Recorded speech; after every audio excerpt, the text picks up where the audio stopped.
essential into my life for many reasons, but when people ask me what has it made you be a priest, I always tell them Dr. King.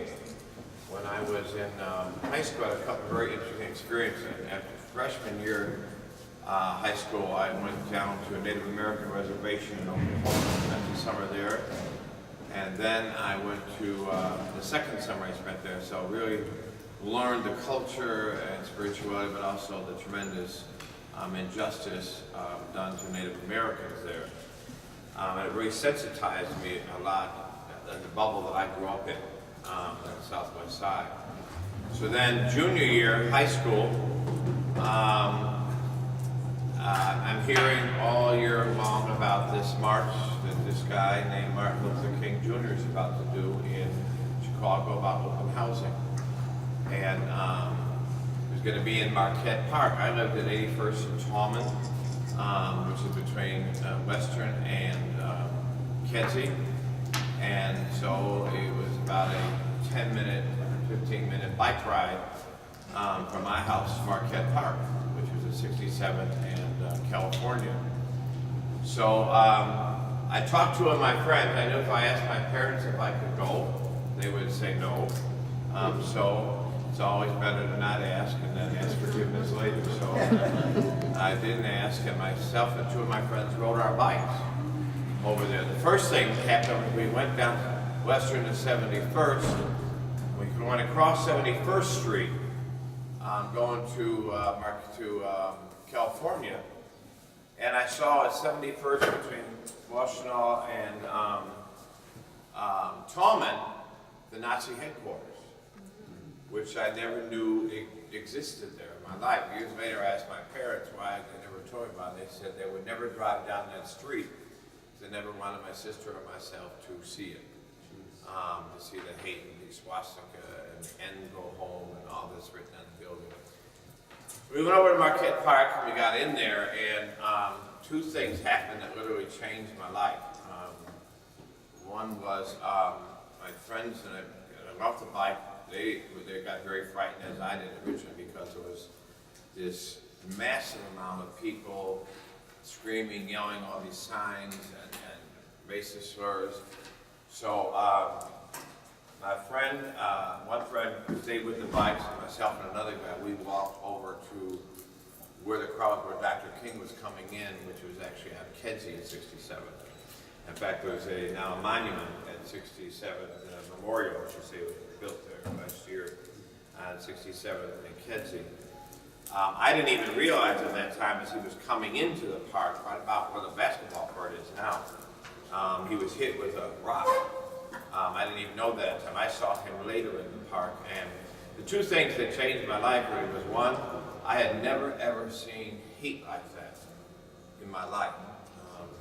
I never had experienced that, to see the anger and the outrage and the hate, and recognizing people I knew in that hate. Some were lived in the area that I lived in.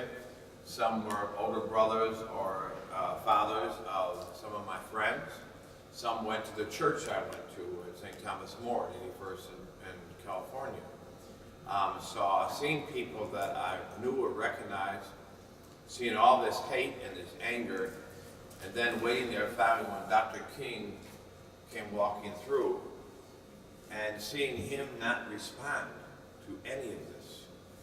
It was the greatest witness. I wasn't there when C.T. Vivian got hit and pushed down the stairs, but which obviously was a great vision of nonviolence. But seeing Dr. King and all of this hate and anger and meanness, and it was, and seeing him not respond to any of it was something that was impacted my mind. So after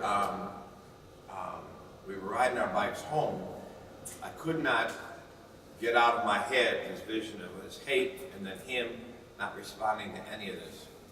And to be honest with you, I really became obsessed with it. I went home and I decided I was going to read every book I could get a hold of that Dr. King had ever written, and read as much as I could of it. This was August 5th, 1966. So I'm in finishing up high school, and I've been following him ever since that event.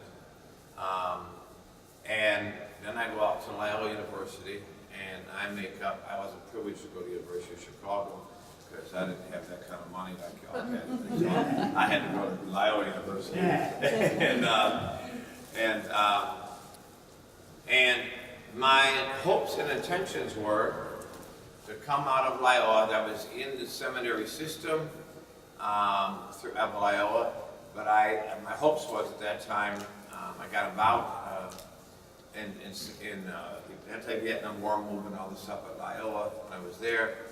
But then in '68, I said, I want to go, I'm going to get an education, I'm going to go work full-time with this Dr. King, because I said when I was riding my bike home that day to myself, I said, either this man is crazy or he has some kind of power I want to know about.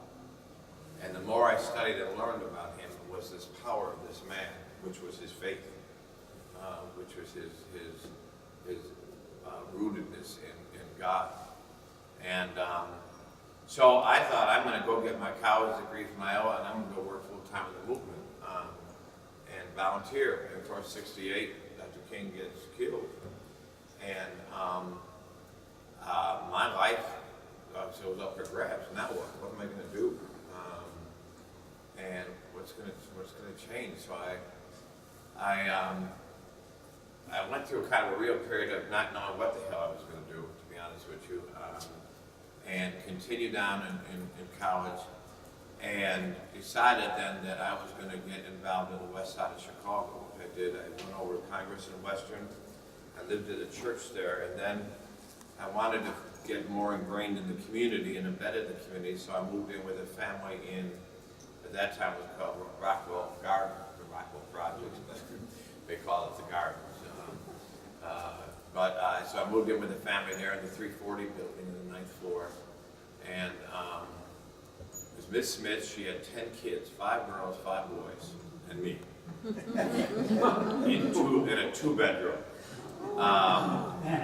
And the boys all slept on mattresses in the 4-on-1 room, and the girls slept on mattresses in the other room. The Smiths slept on the couch. And I was originally going to go there for about 4 weeks, and ended up being a little over a year. When I first walked in, I didn't think I was going to be there 4 minutes. So I thought, oh, this is not exactly what I thought. Now 12 of us in a 2-bedroom with 1 bathroom. This was not my dream house, but it was one of the most wonderful experiences in my life.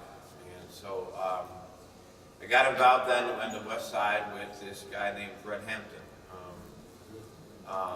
And the reason I got involved with the Panthers was that I realized, and I looked all around the neighborhood, there was nobody else in the neighborhood doing more for the community than the Black Panthers. Not a church, not an organization, nobody. So I got involved with them to see how I could volunteer and help. Just so happened, at the same time this was going on, they needed a place to move to because they were being watched and spied on, and they needed another location. So they asked if they could meet at Precious Blood, the church I was staying at. So I went and asked the pastor there, who was a great guy, could the Panthers meet there? He said, sure. So I go back to Fred and I tell him, I was at that time picking up the bread for the breakfast program. And I was a seminarian, so I had this clergy shirt on. They thought that I was picking it up for the Catholic Church. So I would go around saying I was picking it up for the church, and then I'd take it over to the Panthers headquarters and they would use it for the breakfast program. So I told Fred they could meet in the church, in the basement, but I said, Fred, Chairman Hampton, I said, could I come to the meetings? Because I have such admiration for what y'all doing. And he said, it's called the Black Panthers. Yes. So I couldn't go to the meeting, but I sat outside the door and would listen to them and listen to their conversation and their really instruction. I don't think Saul Alinsky could touch the organization skills of the Black Panthers and of Chairman Hampton. But at any rate, then when they would go into about the gun stuff, I'd leave because I'm a King disciple, and I believe in nonviolence is still the most powerful weapon there is, and so I'd leave, and so I continued to volunteer stuff for them in the breakfast program and listen until one day, at that time there was a paper in Chicago called the Daily News. And the Daily News put a headline in about the Panthers meeting at a Catholic church. And then the Cardinal said they couldn't meet there anymore. So I went on to seminary, obviously got ordained, and came here. My dream was from that point on, during this period of time, I got, I'll tell you how it started because it's really weird, but it's really weird. I had to connect with King's family. I had to connect with King's family. I knew that, I couldn't let that go. So Yolanda King, the oldest daughter, was in Chicago doing something and talking. And I was trying to get to talk to her. And she was in this panel. And it was very hard, and there was people around her, and I knew I couldn't do it. So, but I'm watching, I'm standing in the back of the room, and I'm watching that she is drinking a lot of water. I said, she's going to have to go to the bathroom. Honest to God, true. So I asked somebody there, where is the closest bathroom to the stage, where she's talking in front of the room? They showed me right out that doorway in that hallway. I said, okay. So as soon as there was a break and I saw her getting up, I went down the hall and I waited, and she came out and I said, Miss King, I have to talk to you. Your father is my mentor from a distance, and I got to talk to you. But she said, can I go to the bathroom first? And she did, and she came out and she did talk to me. We exchanged information, and I began to reach out to them, and Mrs. King was really a wonderful, wonderful friend and mentor. I had the privilege of speaking at her funeral, and she always called me her son. I say my son. We would talk often, late at night, and then she invited me down to come instead. So I spent some time at her house on Sunset and stayed there for several days. And at that point, before all there was the universities fighting and the rest about the material, there was just, Mrs. King had kept everything that she knew what was so special about Martin. And she kept every single thing there in the basement and just gave me access to it. So I could continue to grow and learn from her about Martin, and then learn from the family, became close to the family. In fact, our church upstairs here is I think the only, I know it was the first, but I think it was the only, I never did find the answer to that, but church where Martin Luther King Sr., a Catholic church, they ever spoke in. Bernice gave her first sermon here before she even knew she was going to be a preacher. When she was at Spelman College, she spoke here. All the King family, Fred has spoken here many times. King's sister, Christine King Ferris, spoke here several times. And so I'll stop by just saying that my goal was, a lot of people say St. Sabina is such a unique church because, we run an employment center, we run a social service center, we feed about 40,000 a year through that. We run an ARC Youth Center, we run an academy, we run a senior building, we run a Samaritan apartment building for low-income housing, and two apartments, 2 studios for homeless young people to get it back on their feet in the time of the year. And we do it, they say, why do you do all this? And I always tell people, because I think Dr. King gave us the modern day blueprint of what the Gospels of Jesus were all about. His movement was rooted in the church. They gathered in the church, they prayed in the church, They sang in the church, they heard scriptures, they got a sermon, and they got their marching orders. There wasn't social media then. There was the church and flyers.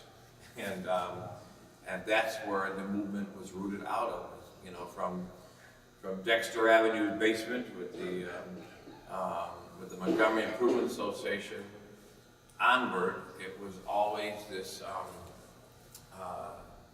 this rooted in faith. And the reason I believe I went on to ministry is because what I learned from Dr. King early on was that what he would say that, you know, we can and we must pass laws that make segregation unjust and unacceptable, that make lynching illegal, that make discrimination illegal. We have to pass laws, but we can never pass a law that will change the heart. And faith had to change the heart. And that's what he always wanted to do. That's what I want to do. So when they look at this blueprint of what is St. Sabina, I tell them, you know, through the rest of my years in seminary, I said, well, if I ever become pastor of a church, I want to build a church that is the blueprint that Dr. King gave. And so that's what we try to do here, is be faithful to that ministry that he taught. We've had, you know, almost all the people in the movement come here to speak. In the C.T. Vivians, the Joe Lowrys, the Ralph Abernathy's, the Otis Moss Seniors, Gardner Taylors. So we've had an enormous amount, Coretta, obviously, and Juanita Abernathy. So we've had a lot of people from the movement that have come through here. Even one of my favorite people, a crusty, strong guy, Fred Shuttlesworth. And who always said, King came into my city and tried to start what I was already doing. I love Fred Shuttlesworth. So we've tried to keep that history alive throughout the years, and keep prophetic voices. And I'll stop saying this, that I believe that Dr. King reminded the church it was supposed to be prophetic and not pathetic. And the church was the voice of conscience and moral authority. In years since, I believe the church has become another Fortune 500 company. We're into mega churches. You know, Dr. King was never into a mega church. He was into mega impact. You look at Dexter Avenue Church, Montgomery was a little church. Ebenezer was a really little church. He was into being church and not building church. And I think, I just wish that we would return to his prophetic vision of ministry, because I think that's what church ought to be. And I'll shut up. And any questions you have or anything you want me to say, or let my hero here say whatever he needs to say. Yes, ma'am. What I want to say before you, Father Flager is a dramatic, active example of the inspiration and information that Dr. King inspired others. He's still a young man as far as I'm concerned, to carry forward the mission and try and believe that you're going to succeed in making this a better world, but starting with the community of which you were born. Thank you so much. Thank you.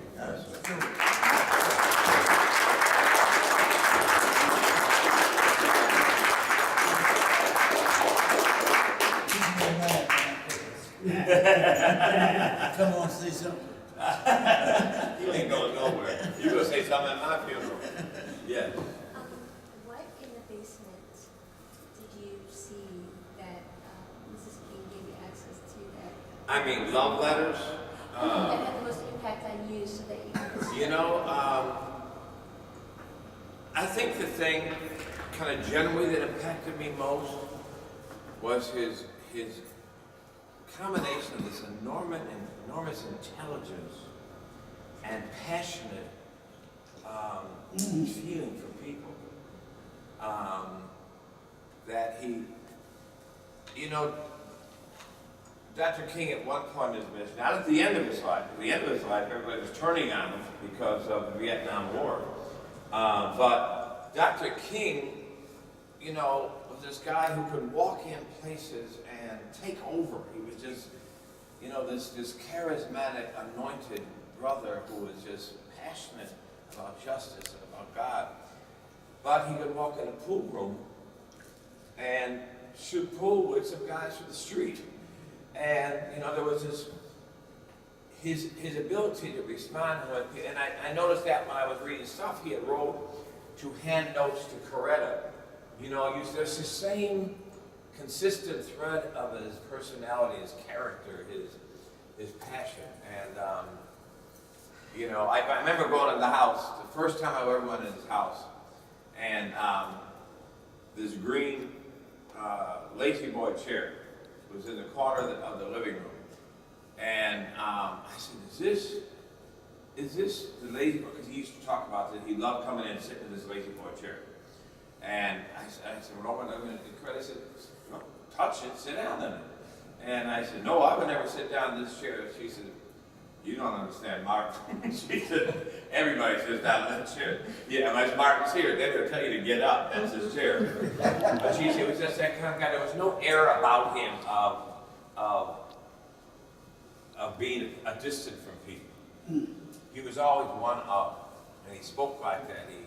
He acted like that. He lived like that. And that was just, he never became better than. He was always one with. Yes. Could you tell us a little about what's going on currently as far as immigration and What's going on with immigration? Well, I mean, Donald Trump. That's what's going on. I mean, what your thinking is about? well, I mean,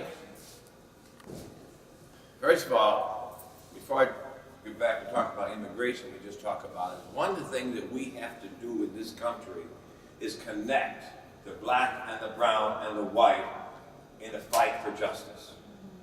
It's not an immigration fight, a black community fight, a Appalachian white community fight.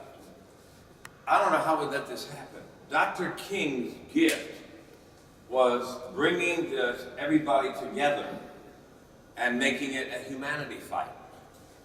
You know, I think that was his gift, and we've lost that. I mean, a very close friend of mine who comes here every year and speaks is Harry Belafonte.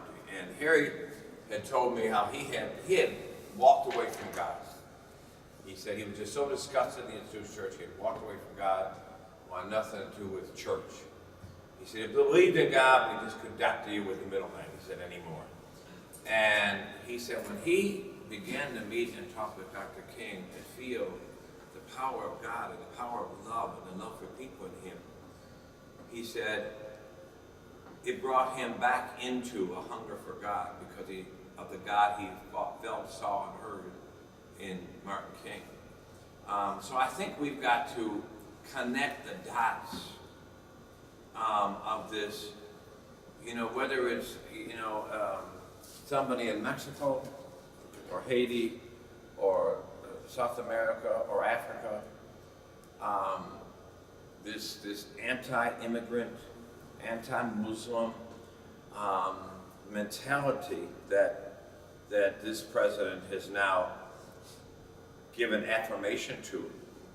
And, you know, I put something out on Facebook, a video about his latest statement, you know, but let me also say that the scariest thing to me about Donald Trump is not Donald Trump. It's all the people in America who think like him. Yeah.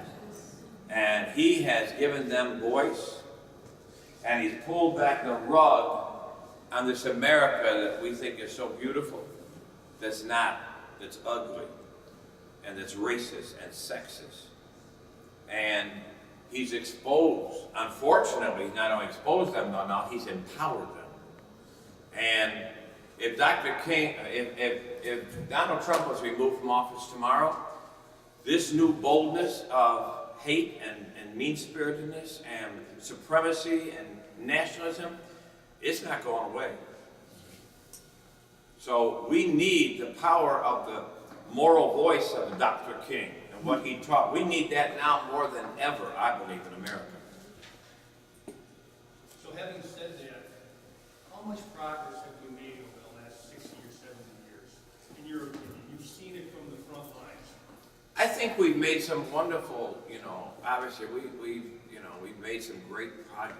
There's no question about it. I think the problem is when you see some progress, let me put it this way. I'm a visual guy, so if there's a visual I can understand for me. I have a infection that's coming up on my arm. And so I put some cortisone, I put something on, it starts going away, but there's still a cancer in me. I feel good because I see it's better here on my arm. But my doctor said there's something wrong inside you. And then it bursts out on this arm, or it bursts out on my shoulder. And I think that's in America. We have this cancer of racism and this cancer of supremacy and entitlement that's in America. And we keep, band-aiding it, or feeling better because we've done this, or we have a black president, or we have so many black elected officials, or we see this here, or there's an Oprah, or a Michael Jordan, or a Steph Curry, or a Kobe Bryant, and we think we've moved up. No. The masses are still suffering and struggling. So I think our problem is that we like to think because we see some progress that we're in a better place. We've never, in my mind, this is just Mike Flegger now, the professor would probably be who's much more intelligent than I'll ever think of being. We've never had the courage to deal with racism. We've never had the courage. We band-aid it, we massage it, it bursts up, we talk about it for a minute, and then we walk away from it because talking about racism is going back all the way from slavery to remembering what's going on right now. And we've never, ever dealt with that. I don't know if there's any, is there any Jewish people in here? I have ultimate respect for the Jewish community. Because from children on up, they are taught about the Holocaust. And the children are called, it's just like, it's part of growing up. And we don't do that with our children about slavery. And in most history books, if you look about black history or African American history, it's about slavery, but not about kings and queens. So it's a chapter about something, but we've never faced what we've done in this country. And it's interesting to me, I have I'm a little strange and a little crazy, but if you get a chance, look at sometime Genesis 15 and 13. And I'll tell you why, because Genesis 15 and 13 talks about for 400 years there's been injustice and in slavery. For 400 years there's been this disrespect that's happened and the people who've never been treated right. But after 400 years, God's getting ready to turn this around. And it's in Genesis 15 and 13. Next year, 2019, is the 400th anniversary of slavery from Jamestown, Virginia. 1619 to 2019. I am just stupid enough to believe that something's going to happen in 2019. I'm waiting for it. I'm waiting for it. Because I believe God's going to show something. Amen. But we've made success. We are fools to think, and I think that's let me tell you one wonderful thing about Donald Trump. He exposed the real America. And nobody can live anymore saying No, we're a wonderful country. We're a Christian country. No. We're a country with a lot of blood on our flag. Amen. And we better admit that and deal with that. Or we are very vulnerable and shallow. Father, I believe that's the reason these younger people are here. And here, a young person like yourself, deal with the issue Right. that'll change the faith, courage, planning. Change is going to come. Absolutely. And that they have a responsibility to make, as you have been doing through your, that change a positive change. All human beings are created equal and are endowed by their Creator with certain unalienable rights. That's right. And Father Flake and Dr. King and similar kinds, not a lot, but similar kinds, are out to prove that and inspire young people like me to come along. You know, I mean to say one thing. I know there's some other hands up stuff, and I was answering, but something that Professor Black just said that is absolutely key to me. Number one, change is going to come. At the end of the day, God still sits on the throne. Change is going to come. The question is, will you be one of the people that help bring it in, or will you be one of the people who it walks over? Because it's going to come. And I always say to people all the time, I said this, I was at a talk yesterday to give about Dr. King, and I said, you know what? I keep getting her, every year around this time, I keep getting the same question, Professor Black, is about, well, what do you think Dr. Dream's doing? You know, some people say it's turned into a nightmare. Where's the dream at now? I said, I'm tired of it. The dream is in our hands. What are we doing with the dream? What are we doing? Every one of us here are responsible. You know, we sometimes put Dr. King up here, and he was an exceptional person. But we're all called to be Dr. King. You know, every single one of us have the opportunity to be the change agent. You know, to be the person that transforms, starting with ourselves, our friends, our family, our home, our block, the people we go to school with, the people we mix with. We've got to become those agents of change. And so if we don't do that, you know, shame on us, because we're going to be held accountable by unborn generations and by God. Yes, sir, and then. You've accomplished a lot. What's still on your punch list that you'd like to see? Oh my God, what's on my punch list? World peace. I tell you what, there's a lot of things on my punch list. But if I had to pick the one thing that is most important, first of all, the most important thing from my punch list first is always this community. I look at this community as being my church. So I want Auburn Gresham to be violent-free, to have businesses built up, housing to be built up, and that every one of our schools are educating the children as they need to be educated and not dumbing down or not teaching at all. So that's my first thing.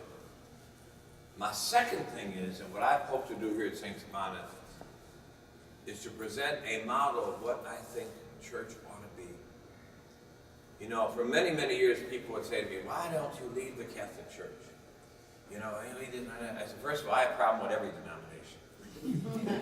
None of them. Everything man touches, he screws up. You know, so, you know, go back to the Acts of the Apostles is what we got to do. But I think that, I think we as Christians, Muslims, and Jews, whether it's the Torah, whether it's the Quran, whether it's the Bible, I think we have gotten so far away from the roots of our faith, what it means to live it in its depth and its prophetic value that is a conscience to the world and a thorn to the flesh of the world. So I want to present a model of saying, here is a church that was said it was going to close, and we have all these different outreaches and programs. We employ 180 some people. We get absolutely zero money from the Archdiocese, and we are an anchor in this community that says, if you do the right thing that you think is right for your people, that God's going to take care of you. I want to present a model of church that I think is faithful to Dr. King. Yes, sir. You've alluded to some of the points that I was hoping that you would address more explicitly.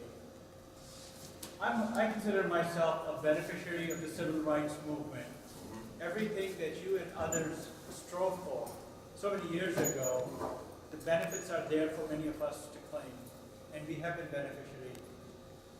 At the same time, I have this fear that over the last year and a half or so, all those gains have been nullified. Somehow, we have gone back, not just 60 years before, but maybe even earlier. You just said in answer to a question that Donald Trump has made us face the reality of who we are, and we don't like it, or many of us don't like it, but that's what it is.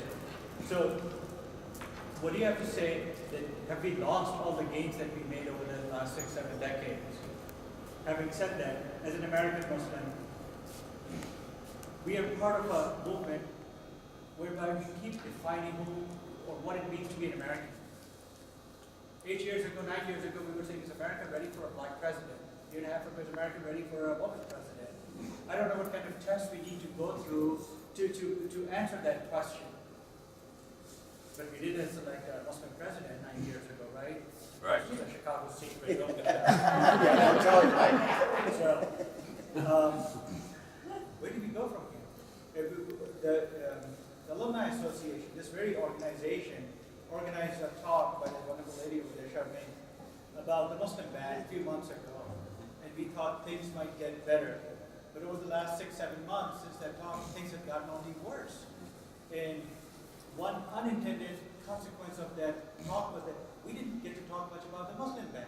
We ended up talking about how white female professionals, many of whom at least 1 degree from this university, face discrimination. It seems like there's a force that has been unleashed since November 9th of last year, or 2016. Well, let me say this. I think we are losing ground right now. I agree. I was saying, Professor, this last time at home during Christmas break, I gathered all of our college students together.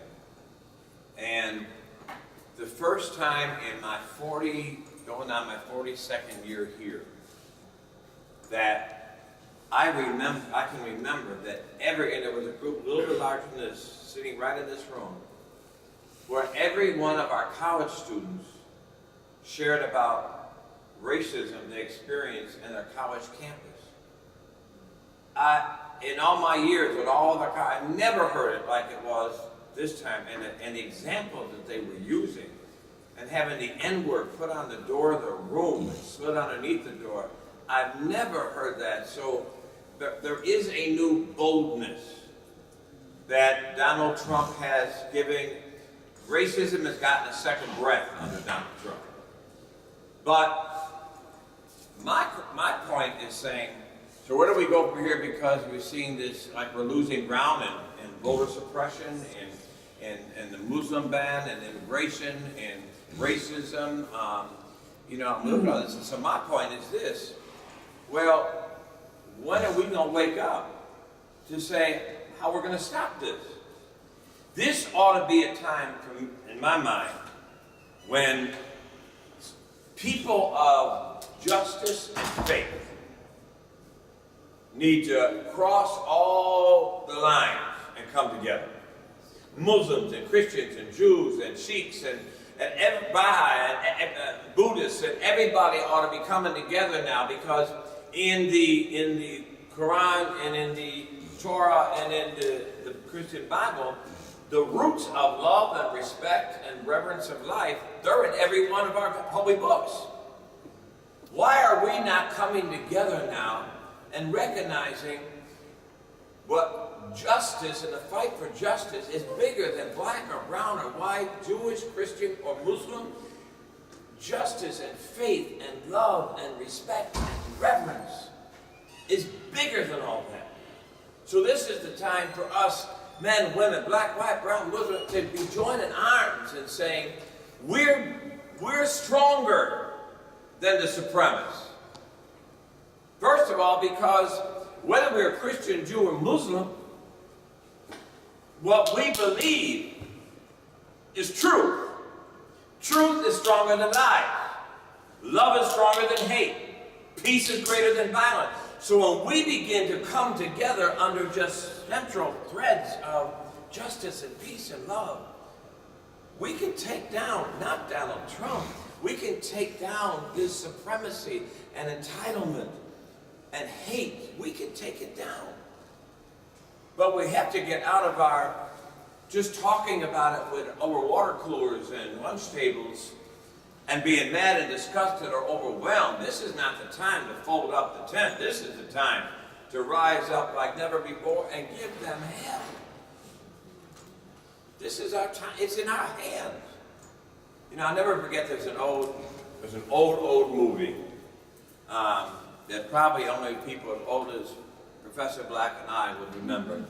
But it was called Oh God. And it was with George Burns and John Denver. George Burns, who I really believe is God. He played the part so well. And there's a point in that movie where John Denver turned to George Burns and he said, if you're God, why do you allow so much suffering? And George Burns turned to John Denver and he said, why do I? Why do you? I gave you all the power. The story in the Old Testament of Sodom and Gomorrah. Why was Sodom and Gomorrah destroyed? Because they were so evil? No. Abraham wrestled with God, remember? If there's 50 righteous, will you spare it? Yes. If there's 40 righteous, if there's 30, if there's 20, if there's 10 righteous people, will you spare it? God says yes. And then the next chapter, Sodom and Gomorrah is in ashes. Why? Because it was so evil? No, because they couldn't find 10 righteous people to stand up. And today, that's what Professor Buck said a minute ago. We must be the righteous people who rise up and change this country and this world. It was heartening to see everyone coming together, especially when the Muslim ban were enacted one Right. after the other. Well, you must have faith and confidence at age 99. What in the world am I doing here? Because I feel inspiration and also historic that you, as I think some of us did, and Father Fleck is an example, made the change in a positive. Now we need more change. Right. Because the new world is much more complicated than the world that I grew up in. But you brilliant young people understand the technology, all of the new informational sources of that new world. How do you handle that in a positive way to make that new information and those new instruments be, you see, the atom and the nuclear weapon, the material can be used in a positive way. Right. It doesn't have to be used as a bomb. Right. But it's the same thing, as I said to my fellow soldiers when we were getting ready to go over into Japan after we had been successful in Europe and Germany and all. There's no monopoly on intelligence. Right. And if you have intelligence, you can get knowledge. And if you get knowledge, you can use it any way you wish. Now, we all have intelligence. How will we use that to pass on the knowledge that we have of the world we live in so that the beneficiaries will not only be people that we meet, but they will transfer that. Because in fact, we live, whether we like it or not, we live in one world. One world, economically, politically, all of that, and spiritually, we live in one world. Right. And I keep on going because I want you younger people to have some idea of the world that I grew up in and that your older relatives grew up in. Go talk with them sometime. Right. And find out how did they manage. They had faith and confidence in the future. We have too many younger people, particularly, who don't believe they're gonna live very long. So why in the hell should they care about you? Right. And that's what we had to transfer. But when they find people like Father Flake and Jesse Jackson, they have faith restored in the future. And then they can touch their peers and transfer it. I have talked with younger people in many ways, and they say, Mr. Black, what difference does it make? My job then is to help them understand there is a difference. Then they follow and say, oh, I understand now. And a few years, that they'll say, oh, Mr. Black, you know what I did? We affect wherever we are and whoever we are, negatively or positively. Which of those two choices do you, because intelligence is universal. And with intelligence, you will get knowledge. And with knowledge, you can use it any way you wish. What kind of knowledge do we want other people to have? And we carry the right message to help them. We have to transfer it. Right. I'm sorry. No, I just want to pick on what you just said about the Nazi and the transfer, Professor Black, because I'll give you an example that, would you stand up right here? Anthony, come around the other side here. I think we have to begin to see, one of the problems I think, I'm going to give your head back, I promise. That's a nice head though. Go stand on the other side here. Because what I think Professor Black just said is so important to me, that we live in this really selfish, self-centered world, where it's what am I going to get out of it? How can I take care of mine, me and my family, what I'm going to get, what I make, where I live, all this kind of thing. It's so selfish. And I think one of the things that Dr. King taught us is that it's about us, not ever me, it's we. So when we live like that, then we begin to understand that this one world that Professor Black talks about, and this journey, it's a marathon race. So Professor Black is 99 years old. So he has this hat. Take the hat, Professor. And at 99, he passed it on to me at 68. You're how old? 62. I passed it on in my lifetime. Anthony's what, 19? He's a college student. We pass it on to him. And then he has to pass it on to the next generation.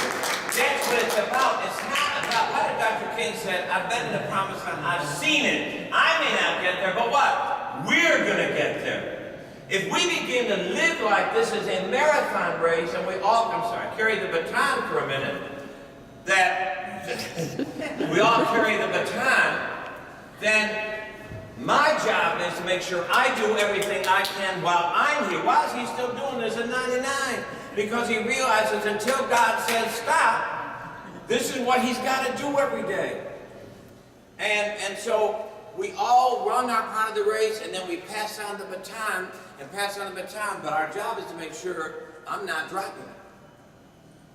That I'm running with it and passing it on to generation to generation to generation. That our prayer, I think, has to be that our children will look back at us and say, thank you for what you did. Not, what did you do? I mean, generations of people are going to be like me saying, I thank God for Tim Black. Because over the years, every time he opens his mouth, he inspires me and stirs it up in me. And that's what we've got to do. Not just doing our job, but who are we inspiring, encouraging, stimulating with one another along the way? It's passing it on. It's passing it on and setting the fire. And Trump is trying to do it in his way. Right, and he's doing it. So we have to understand, he's transferring. Right, he's transferring, exactly. We got to break that transfer. And we've got to do our job. This transfer indicates respect for only a limited number of people and the destruction of all others. Right? I'm not as worried about Trump as I am about the folks like us. If we're doing our job, we make him useless. Yeah, right. Did you attend the meeting on civil rights in Chicago down at Newberry Library about a year ago? The what? It was a meeting on civil rights in Chicago. Is that the Newberry Library? Were you there? I saw No. you somewhere else. I've been everywhere, but I think I've been there. But I might have been there. I'm trying to remember what I did this morning. It's so interesting because my children all tell me that just go and sit and keep your mouth closed. But I can't. Right. And you shouldn't. And I don't care what they say. Everywhere I go, I'm not afraid of him. I'm not. Right. I'm not afraid of anyone.